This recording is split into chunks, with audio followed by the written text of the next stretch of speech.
people have a tendency of exaggerating how good they are, because the description of people's personality and people's package and people's value has been distorted, and therefore there is a crisis, an identity crisis.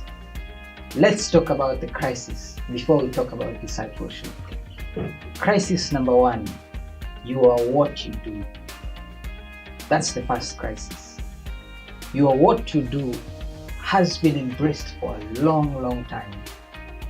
If you introduce people and you don't allow them to give their business card, people get offended. Yeah, big time. You are what you do. And people say, ni nani? Sinule anwa Barclay.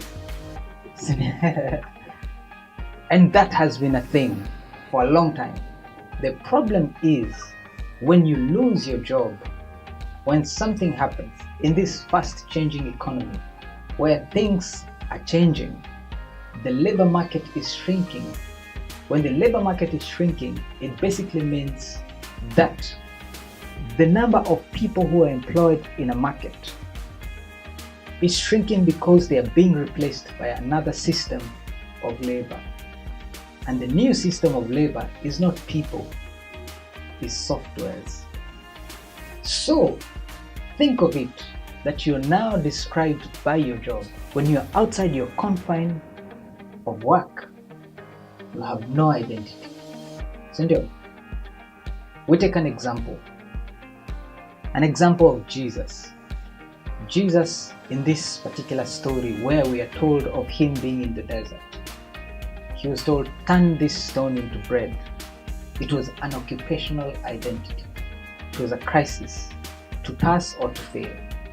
Because if he did, then he would be the guy who turns stone into bread. Identity, occupation. Understand? The second crisis is you are who you know. Yeah. So nowadays, when people speak, it is important for them to name drop. Unless they drop some names, your conversation haina weight.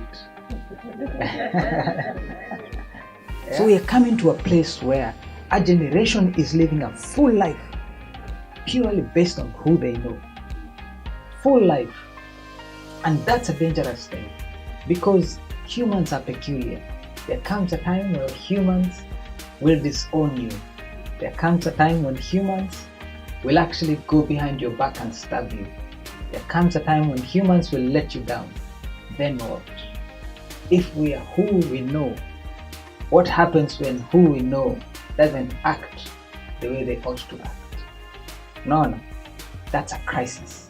Let me extend the same example of Jesus. Throw yourself, yeah? And the angels will hold you. What does it mean? Pretty much show off. What a judge when he came.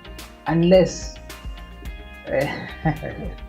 yeah, unless conveniently uanguke, na juu hujamaliza job yako, angels will check out, will come and hold you, and the conversation will be, wachana na huyu, do you know who he knows? Yeah. You see, it's a new crisis. The third one is we are what we own. That's why mtu anakuambia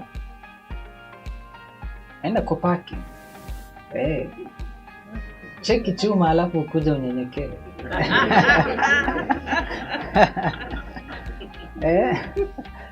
Because unless people see what we have, atujafika. So we can live full lives enslaved by what we own. But what happens when what we own has been auctioned?